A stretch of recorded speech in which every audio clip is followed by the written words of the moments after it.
They liked the same music as you, the same films, the same strange little things. They finished your sentences. They laughed hysterically at your private jokes. They wanted exactly what you wanted. But this wasn't chemistry. This was construction. But remember, it was always their mirror that was broken, not yours. Welcome to Shattered Mirrors. I'm Aaron. I'm not a doctor. I'm not a therapist. I'm just somebody who's lived through the experience of narcissistic abuse. I learned the hard way and I took some notes. And today we're talking about mirroring. And if you've ever looked back and thought, how did they know me so well so fast? Then this one's going to answer some questions that you've been carrying for years. You see, mirroring is one of the first tools that a narcissist uses on you. It runs right alongside love bombing, but it's doing something different. Love bombing overwhelms you, but mirroring copies you. They don't become someone you love, they become you, and then they hold that version of you up like a trophy and say, look, we're the same. And here's how it actually works. A narcissist doesn't have a stable sense of self. There's no solid person underneath. So when they meet somebody that they want, someone with warmth, attention and resources, they do something unsettling. They study you. They watch what you love, they watch what you hate, what you've been hurt about and what you dream of. And then they reflect it all back to you. Your taste, your values, your wounds, your ambitions, all presented as though they just happen to share them. And because you're a decent person, someone who's been lonely or misunderstood or tired of being the one that has to explain themselves, it works. It works beautifully. You finally feel seen. You finally feel like somebody gets you. The problem is that what you're seeing isn't them. It's a blueprint of you, an echo without an original that's been designed to pass every test that you didn't even know you were giving. This isn't love. This is reconnaissance. They're not learning about you to know you better. Every piece of yourself that you handed over in those early weeks, your stories, your triggers, your hopes, they all become ammunition, stored away for later. So let me show you what mirroring actually looks like when it's happening. The instant favourite. You tell them about a band that you've loved since you were 15, and a few weeks later, they're playing it in the car, saying that it's their favourite too. You mention a film that changed your life, and suddenly it's their favourite film. Then another, and every time it feels like fate.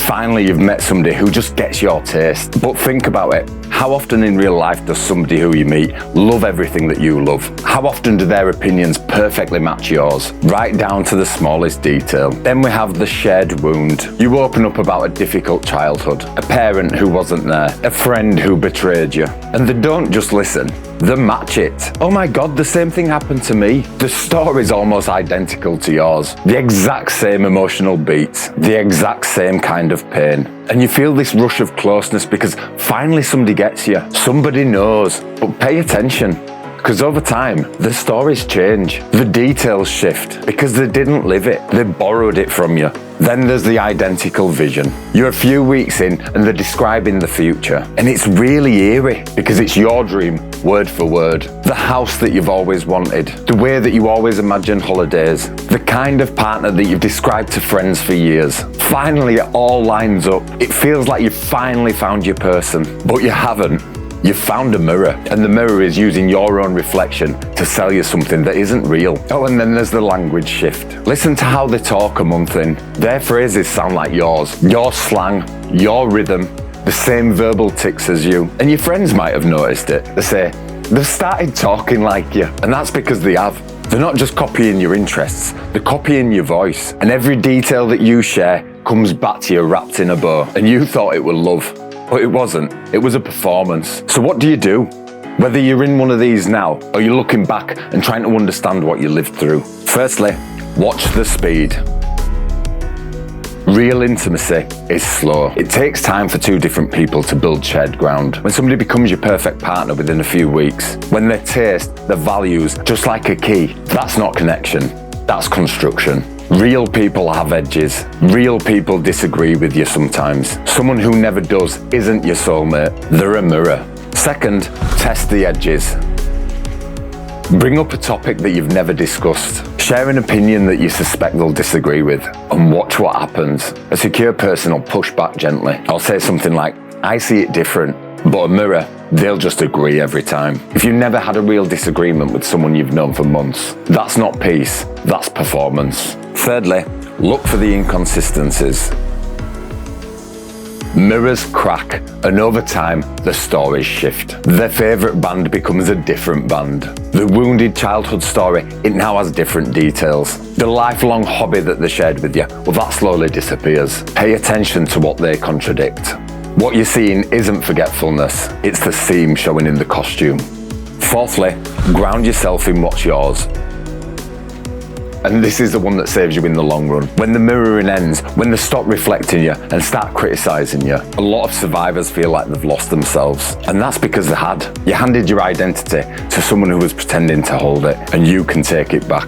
Go to the music, the films, the places, the people from before you met them. Remember who you were before the mirror. And finally, don't confuse being known with being copied. Being known is someone seeing you for who you are, including your flaws and them staying with you. Being copied is someone performing your likeness until it no longer serves them. One builds you up over years, the other one dissolves you in weeks. They were never your twin flame.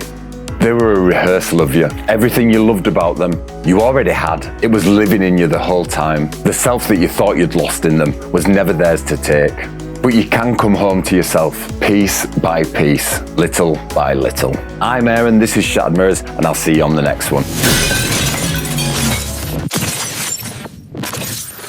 So if this video gave you a moment of clarity, or just validated the hell of what you've been living through, then please do me a favour. Hit that like button. Not for my vanity, but to send a signal through the noise. It tells the algorithms to send this video to someone else who still thinks they're crazy. Someone else who's still trapped. And if you want to keep walking this path to freedom with us, then please subscribe. Let's get the truth out there.